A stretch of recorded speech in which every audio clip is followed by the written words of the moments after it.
two things I'm debating. One, I have sushi in my Uber cart and I have Starbucks in my Uber cart. And Okay, I'm like, you know my vote. "Hi, Tabs. Hi, I know Tabs. I wanted Starbucks, but Kaya must have seen the Starbucks commercial because now she keeps saying Starbucks, hot tea. See, I knew there was potential in that kid. What? Hi, Jamie Ramos.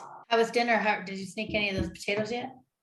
I took a bite while we were at the restaurant before I put them in the box, but I'm glad to hear that at least. I swear That's he so just ordered funny. them to spite me. I was like, you don't like mashed potatoes. Like he's never liked the texture of mashed potatoes. He's eaten them like once in his life. And he asked Seriously. for a cheeseburger.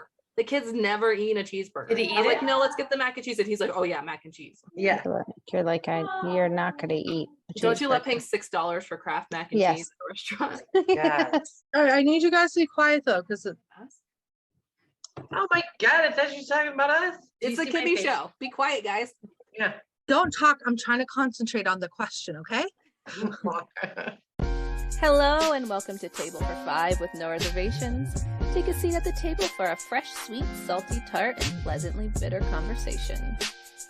Hello, and thank you for taking a seat at the table. This is part one of our Q&A. It's been a little while since we did a Q&A, so we thought it'd be fun to do one over the summer here. And tonight at the table, I have Kimberly McIsaac, Hello. Tabitha Cabrera, Hello. Rachel Flanagan, Hey, everybody. Jen Dunn, Hello. and I am Jamie Ramos. So we had people send us questions on Facebook and Instagram. So I'm just gonna throw some out there. First is from Jackie Folks, and it is, what is the absolute best thing you have all gained by coming together?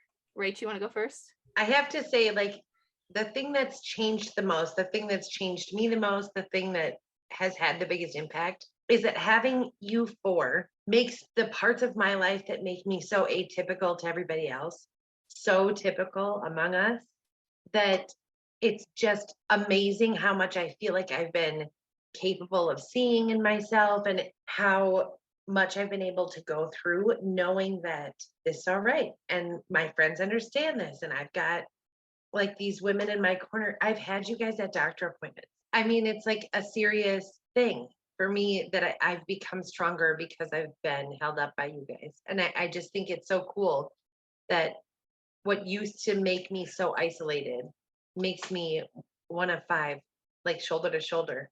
It's cool. Besties. What about you, Tabs? Yeah, I think the support, like you guys, when we met, it was the beginning stages of our journey, pretty much. When did we start podcasting? April of 21, right? Nixon was diagnosed January 20, and Nora was diagnosed December 20. Even before we started podcasting, like you guys were there through her diagnosis. And like I've learned so much from every one of you about my kids and tools and resources. But really, it's like the support is something. I have relationships, but like what Rachel was saying is like you can't explain everything about our lives. Like I don't have to go through the nitty-gritty details of like safety or food problems or sleep issues or any of that, because you guys have been there in the dark of the night, up with your kids or struggling to have them eat or whatever the case may be. It truly has been life-changing for me. I'm so grateful for every one of you. Ugh, dang it with this first question, but I mean seriously, life-changing for me. Big hugs. Love you, Tabs. No. What about you, Kimmy? I mean, I feel like it'll be the same for all of us. I think it's like the friendship. Obviously, we like doing the podcast. I love doing the podcast and offering support to, potentially people that may not have it.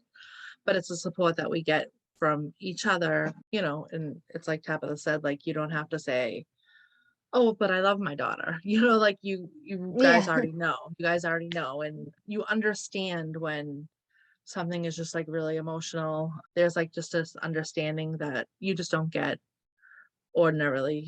People that aren't living this life really just can't fully understand it.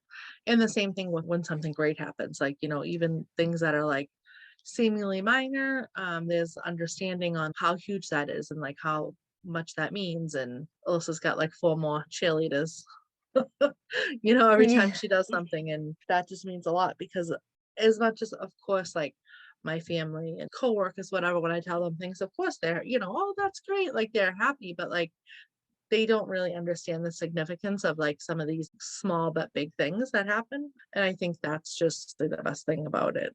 What about you, Jen? I think I'm gonna say the same thing everyone has said, first and foremost, the friendship, that we've all formed. We always joke if we survived our colors of our podcast and naming it, we are solid at this table, and I love my friends. So when I say this is no diss on anyone, but it's like everyone has said, the highs are so high and the lows are so low, and very few people understand that level of our lives. And so to be able to walk this path with you 4 women is really just an honor, and I love you all so much. And just it's having that true support system, because our lives are different. And so for people that don't live this day to day, it's very hard to explain even just those minor things, so I'm just so thankful for all of And you. we're 5 people who I think our paths would have never crossed, We're Never. probably a very unlikely friendship. Never these 'Cause- people. Ew. Yeah, there's it's not people that we probably would have gravitated towards ordinarily, which I think gives our friendship a lot of dimension, because we don't necessarily all have the same opinion, all come from the same walk of life. Like there's a lot of differences between us, but then also we're bonded by those similarities. So And the love we have for each other's children. yes, I mean, yep. that too is. What about you, James?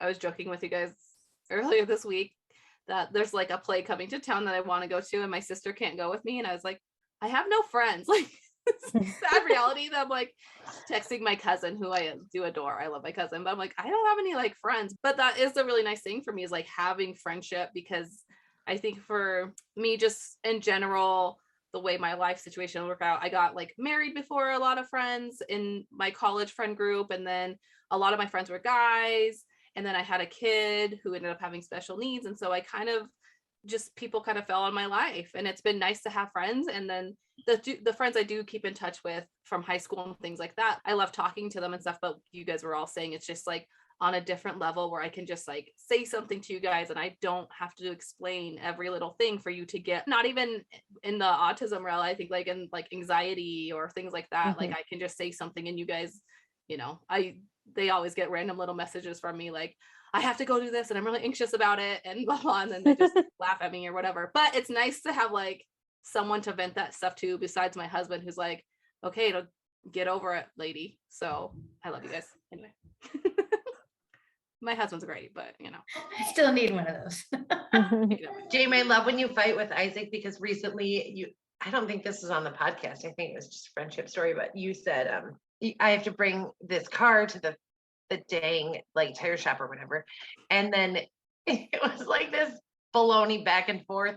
And you go, fine, I'll do it. But if he says I need anything else, I'm going to say, do it up, charge it up, put it on the card. Put it on the card. I was with my husband because we needed brakes. My husband's like, well, he's like, you can go take it. I hate doing that stuff. I don't know what I'm talking about. And everyone's like, you don't have to know what you're talking about. The people always take advantage of you. I'm like, if the guy says that I have to buy golden brakes, I'll say, okay, sir, put it on the card. Don't care. You're not going to do it. I'm going to let them do whatever they want. New shocks, new everything. I don't even know. New filter. Yep, looks Yes. dirty. Replace that New too. car. Okay, sir. Yeah. You have it in gold plate. You have gold-plated brakes. All right, this next one is from Chelsea, and she said, what's something you wish you could tell your 10-year-old self? I feel like I've answered this before, and mine would be invest in Amazon. Thank you.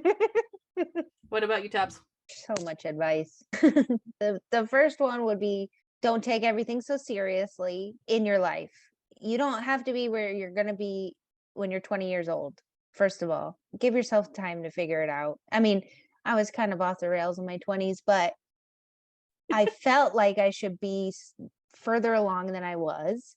And I still feel that way. So it's like, don't take everything so seriously. You'll get where you need to be. Life will veer you in the direction that you're going to go, because you can prepare for whatever under the sun, and then something happens and your life completely changes in that minute, So I would definitely say that. I would also say brace yourself, because it's going to be a long ride. It's going to be a lot of hard work. It's going to be a lot of pain you have to walk through, and also like a full, beautiful, tons of experiences. So, I mean, all of that comes together as a package. And you're strong as What about you, Jen? Mine's not quite as spiritual as Tabitha's. I was gonna say to eat the pizza yes. and to do, life is short, actually. It goes by very quickly, and to move things along and not be held back on things. I don't know. I think that's really what I would say. What about you, Kimmy? I mean, I don't think my 10-year-old self would listen to any of this stuff. She's like, what are you talking about? I don't really have any advice for my 10-year-old self. I was very awkward. I was just like riding bikes and doing my thing. So I don't have advice. Maybe my teenage self. I might have some tips for her, but I think I was doing good at 10. She was on the I right don't- path at 10. I don't want to I wouldn't want to traumatize myself. There's enough trauma. I don't have to add any extra.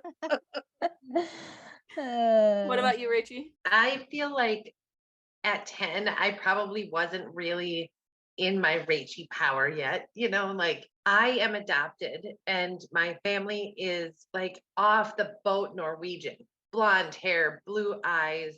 Like I am not, like I just look like a dark eyes, dark hair, whatever. I didn't care that I was different from my family, but I noticed at that point.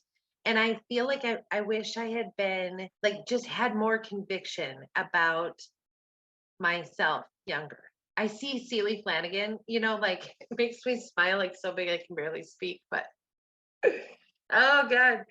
Celie Flanagan just emotes. Celie Flanagan.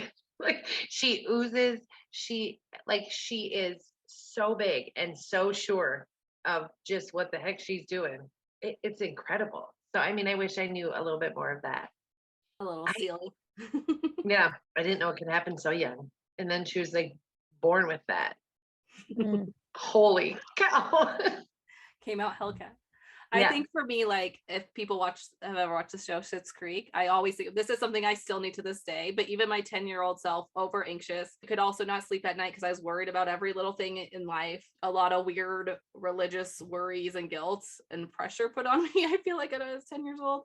But there's this episode where one of the characters, David, is going to get his driver's test, and his sister's like, nobody cares, David. And it's something she says throughout the series, but it's like actually a really sweet point where she explains, she's like, no, literally no one cares. Like, stop over thinking about everything. And then like he takes the driver's test and he realizes like the guy giving his driver's test could care less. Like he's like, oh, nobody cares. Like just go for it. And I think like that would be my thing. Like it's not a big deal. Like whatever you're worried about, it's not a big deal. Nobody cares. So I could have just told myself that. That's so much more gentle because I always think to myself, nobody cares that much about you, Rachel. Like I take it a little further into self-deprecation. Like finish the sentence. She twists it. This one was directed more at Tabs, but we can all answer it. This is from Natalie, and she would like to know more about like weekly schedules, therapies for our kids. How does work fit into that? And then husband's or partner's ability to share that load. What changes we've made to fit into this life, kind of career-wise or whatever. So Tabs, why don't you go first? Yeah, so I would say like it's been a step down process for me in my career. When Nixon was born, I ran my own practice. I had a 2-person law practice with a partner, and it was really hard to hustle business and be a practicing attorney and have a baby. For the first 8 months, Nixon was he was a preemie. I went back to work way too early. I think I was in the hospital for 10 days. He was in the hospital for like 20 some days. And I went back to work after 10 weeks. And Nick was home with him for 8 months. So he quit his job at that point and he was doing his master's degree. So he was doing school at night and he was with Nixon during the day. Luckily, we didn't have to do daycare or whatever. Well, as time went on, it got harder with like Nixon had early intervention, which is during daytime hours, balancing all of that. Then he started speech and OT. and he had PT at one point. And so like running my own practice just wasn't working. It was too challenging. So then I went to work for the government. I was still practicing doing litigation. We had Nora, the pressure of that with a new baby and a kiddo with developmental delays and services and court and all of that was a lot of pressure. But I stayed with that office for 4 years and then had an opportunity come to do what I'm doing now, which is basically like advising on cases instead of actually carrying a caseload of clients, which has been really pared back compared to what I was doing before. I carried like over 100 clients when I was practicing. So anyway, the moral of the story is that it's taken time to like pare back my career, and it's been challenging every step of the way. It has created feelings of I know this isn't true, but I felt like a failure because I haven't been able to do everything. I've been sad that I invested so much time to get my bar license and become an attorney, and then I basically don't have the capability to practice the way that I want to practice and be in the courtroom and all that stuff. So both kids have speech and OT.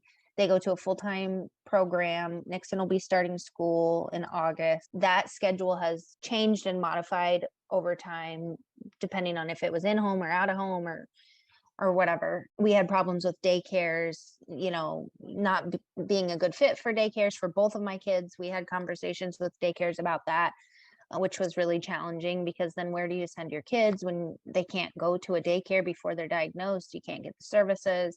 We do a lot of tag team parenting on and off, maneuvering time in order to get a break and to do work. And we both work full time. So it's highly, highly, highly challenging, and we'll continue to modify. I mean, that's just what it boils down to. Like the more needs of our kids, the rest of our life has to pare down, because that's the number one most important thing. And if I have to step away from my career, or if I have to pare down my work, that's what's going to have to happen, because there's only so much room to bend your life and fit things into time. And someone has to sacrifice. That's just what it boils down to.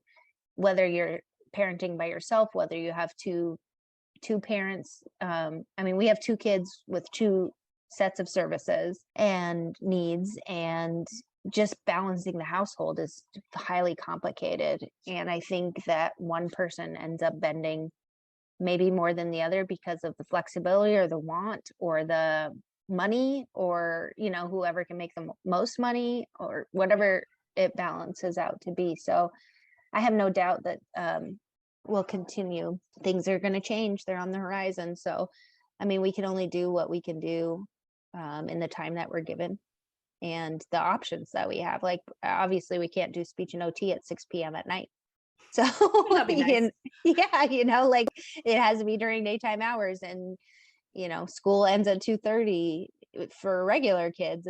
I always, like you have to have aftercare. And if your kids can't go to regular aftercare, who's going to be picking up the kids because they can't go to aftercare or a day program or whatever. So Natalie, if you are in this struggle, I feel your pain. The main thing that I'm really trying to resolve myself of is that the most important choices is to make it work for my kids to where I can be present and not completely exhausted as a human being. And if my career suffers because of that, that's what it needs to be, And I don't necessarily think it's suffered. I've had a very successful career as an attorney. I just think that I have modified my expectations of what I thought my career was going to be when I entered into law school, and what kind of movement and powerful change I would make for my clients. That's that. It's hard. That's all, Natalie. It's That's all. super hard, Natalie. It's hard. It's hard. And I think for all of us, I've talked about it a million times, but I never really started a career because I decided to have kids first.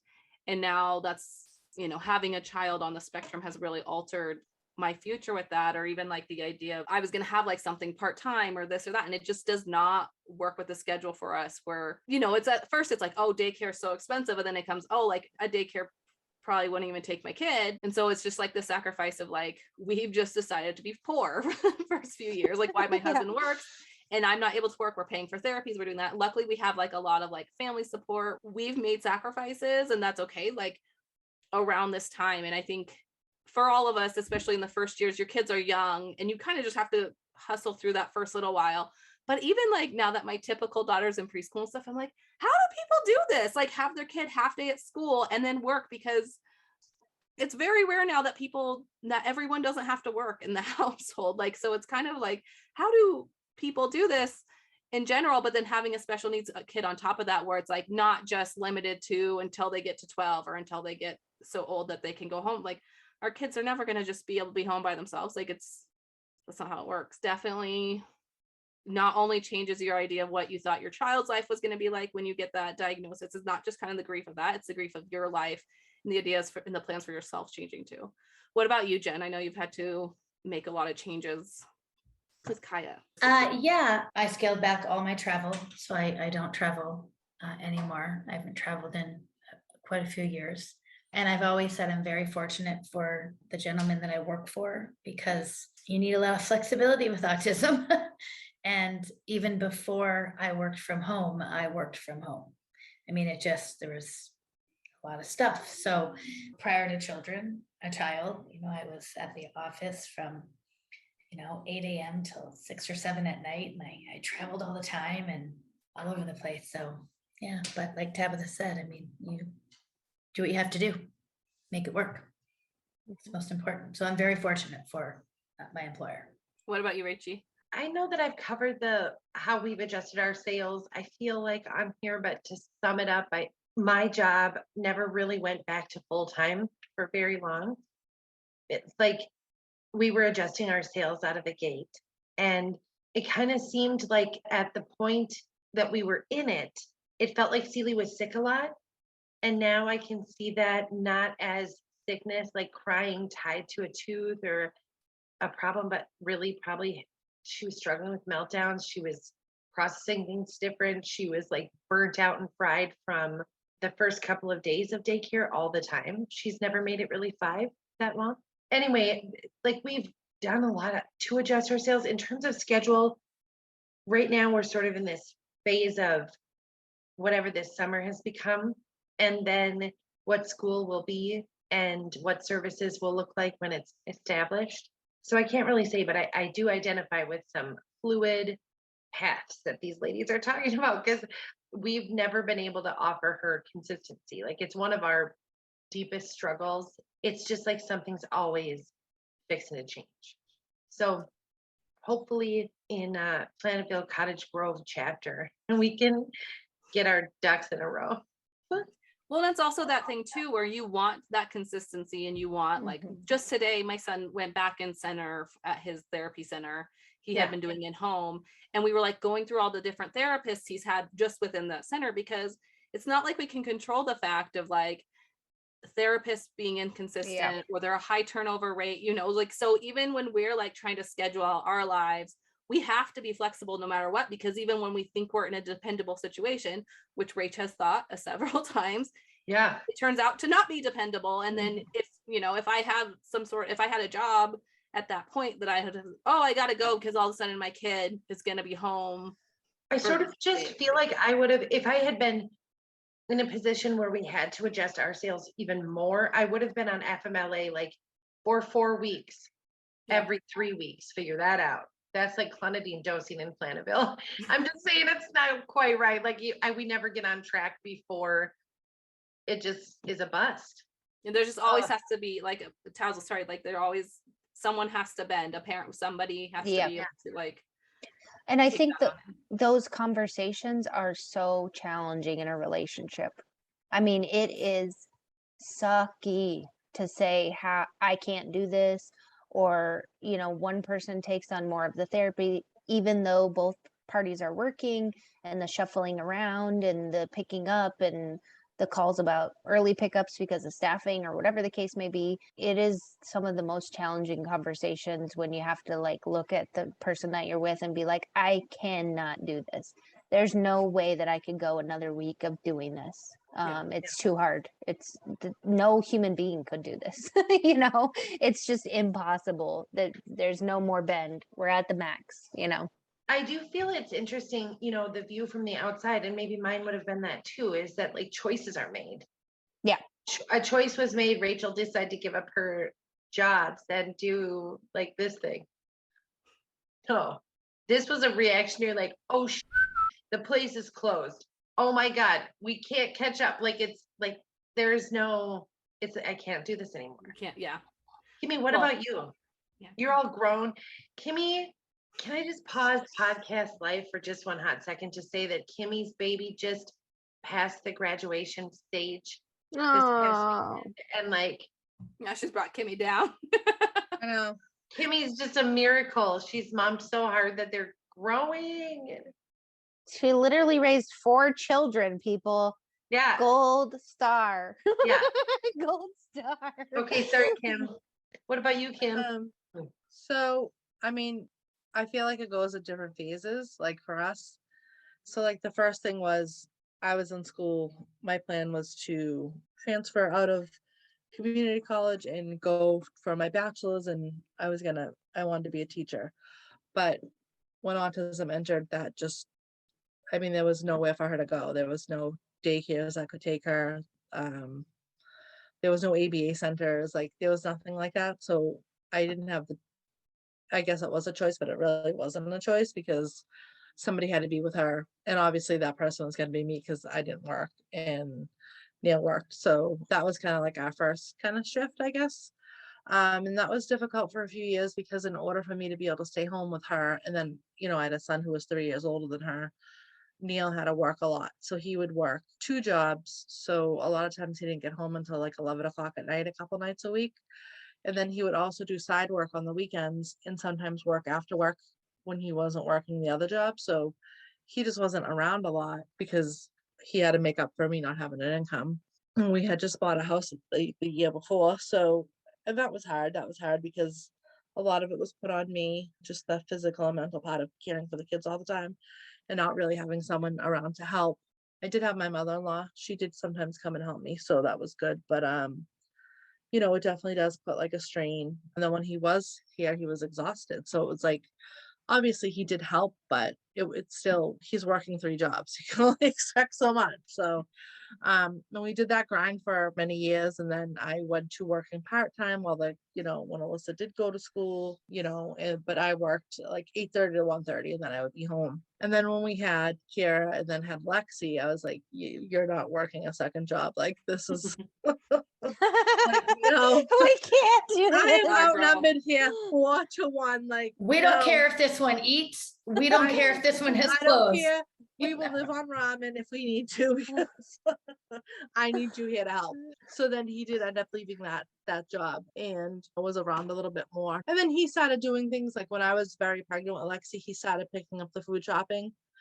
I kind of never took it back. I was like, well, you're doing a good job. Your mind's really confident. I mean, I couldn't do it with a newborn and 3 other kids. Like it would just, No it just way. wasn't, there was no way. So No. he kind of, This is before shift, people. and now I still don't want it back. And even though Lexi's 18, I send her sometimes now. I hate going to the store. I had my fill of going to the store for so many years. So yeah, we just did, a lot of stuff like that. Unfortunately with the way it is for us is a lot of the stuff did fall on me as far as like taking her to therapies, working with people in the house. But I mean, logistically and logically, there was really no other way to do it. There was nothing. School only lasts so long. So even when she was in school, she was out by 2. So we just made it work the best that we could. And then as they got older and my younger kids got older and, they were very involved in a lot of activities. So when I finally was able to go back to work, because when my son was in high school, he would watch Alyssa after school. So she would get home by van. She'd be transported home and then he'd watch her like 3 to 6. And then I would run around with the other kids and then Neil would come home, make dinner, do all that stuff while I ran back and forth driving the kids, and that's like a balancing act too, because now you're like barely even seeing each other. I mean, we're having dinner at like 9:30 because that's what time 10 o'clock. And not necessarily, that wasn't necessarily because of Alyssa at that point. By this time, she's kind of had calmed and didn't require so much hands-on care. So it's just a lot of like, I feel like you just figure out what works for your family and then you just have to deal with it. Like it did suck sometimes and not having him around, like, like he, missed out sometimes on even just being here to see stuff. It's just a sacrifice that he made so I could be here with the kids. I think everything has its pros and cons. I mean, Yeah. and working too, like, was good because I feel like that really helped me mentally, but like it also is just, it just makes you so busy. You go from work to home to kids to, you got to really make time to fit in a conversation sometimes, or we, try to go out to breakfast when we can, just get that hour and a half away from the house just to be by ourselves when nobody else is around. We did a very impulsive vacation to Miami. We just like got plane tickets and like figured out hotels when we got there, but it was like the best thing we ever did for our marriage. The best thing, because I think we were able to really reconnect as like just two people, not as parents. It was one of those things that just weren't possible for us, and it wasn't necessarily possible at the time. I literally just bought a plane tickets for his birthday, and I was like, oh, we're going on a trip.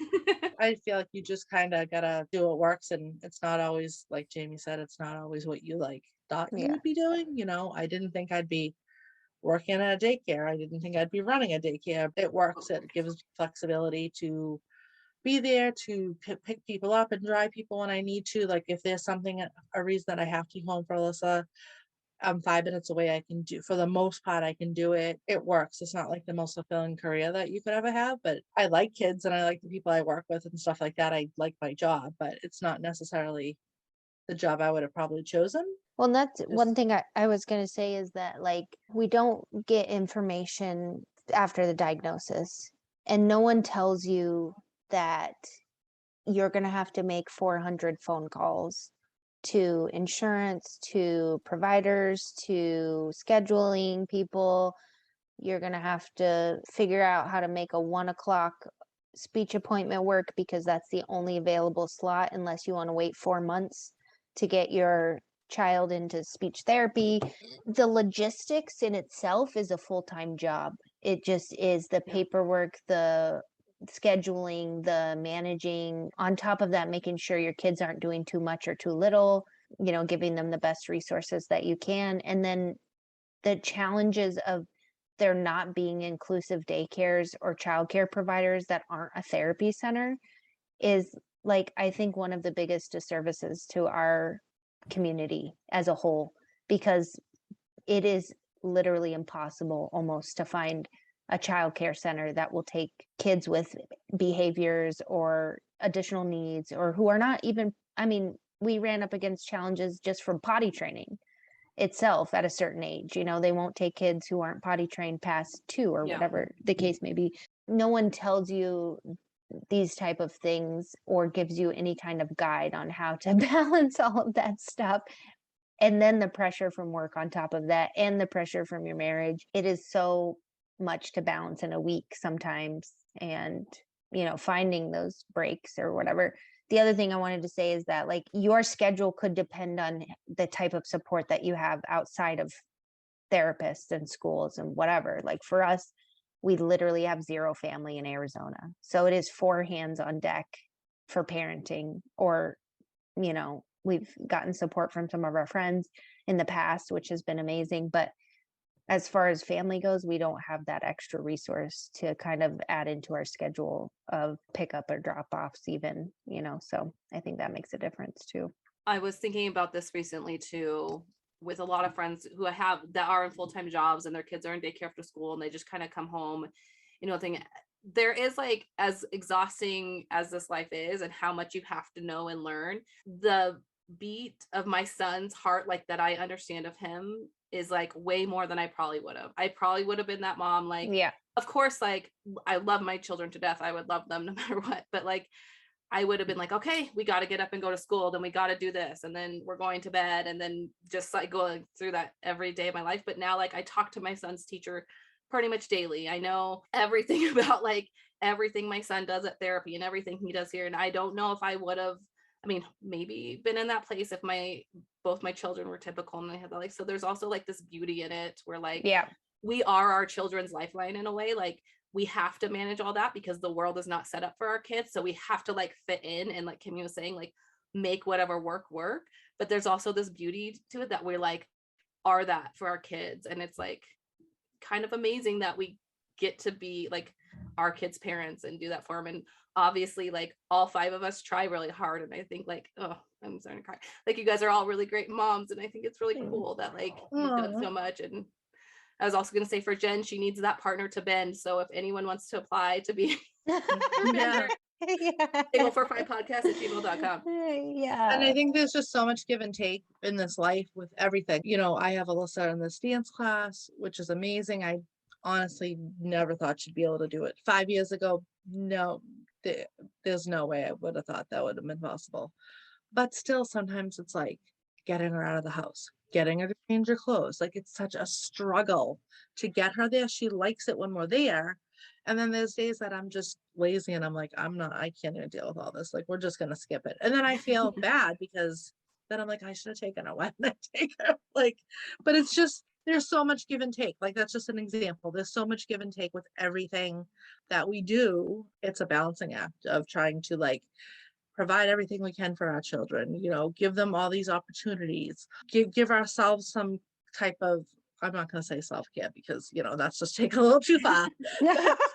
Showers. Give ourselves Reel some it type back. of, sometimes you just need a break, you know? Yeah. Just like Alyssa's not doing speech and I kind of feel crummy about it, but like at the same time, I don't, because it's like so much pressure. It's like, if we didn't make it there, like they just don't understand. It's like some days just getting her to like fall through, like going somewhere is such a fight. It's like, it's just so much. And they don't see that. They just see it's like, oh, they could have filled that spot, which like I know that stinks for them, but it's like, you know, I got my kid throwing things, breaking things, hurting herself because like she doesn't want to get on the computer to do a virtual thing. Oh, I love when we have to cancel something. I mean, I do feel that guilt, like, and that's the thing with this life. It's the outside pressures of like the and I do therapists too. and all those people, but then it's like, because you feel like they're judging you and they think they know what's best and you're not doing what they think. But as the parent, you're like, oh my gosh, it's so nice. Like the other day was one of the first days of summer for us. And my son sat around, we wrestled, we played outside. He played video games half the day. And I was talking to our friend Bree. I was like, I kind of feel guilty because he's watched so much TV today, but I'm like, man, I feel so happy that my kid gets to have like typical kid summer day where he's just doing nothing and watching TV. I'm like, I don't know, it feels so nice. Yeah. And not to have to like rush anywhere. But people don't understand, like, if you saw me trying to wrangle my 2 children in opposite directions into the therapy center in a parking lot, it is absolutely ridiculous. I'm like, Like a cart. I'm freaking sweating. Like one's picking up rocks, the other one's staring at the tree. We're trying to stay away from the cars. It's like just a complete show. Every Welcome time. to the show, Every people. time. Just ignore. Walk around. Walk around. We should have called the podcast Welcome to the Show. Literally. All right, well, I think that we'll wrap up this first part of our Q&A and we'll be back next week with more. Thank you to everyone for listening to us. If you have any questions for us, always send them in and we'll do Q&As every so often. Thanks everyone. Have a great Monday. Thank you, everyone. Happy Monday. Bye. Thank you. Thank you for joining us at the table for part 1 of this Q&A. If you are enjoying the podcast, make sure you are subscribed and rate and review us. Please follow us on Facebook and Instagram. If you'd like to send us a question or contact us, please do so at table45podcast@gmail.com. We have new episodes every Monday. Make sure to join us next week for part 2. See you there. Bye.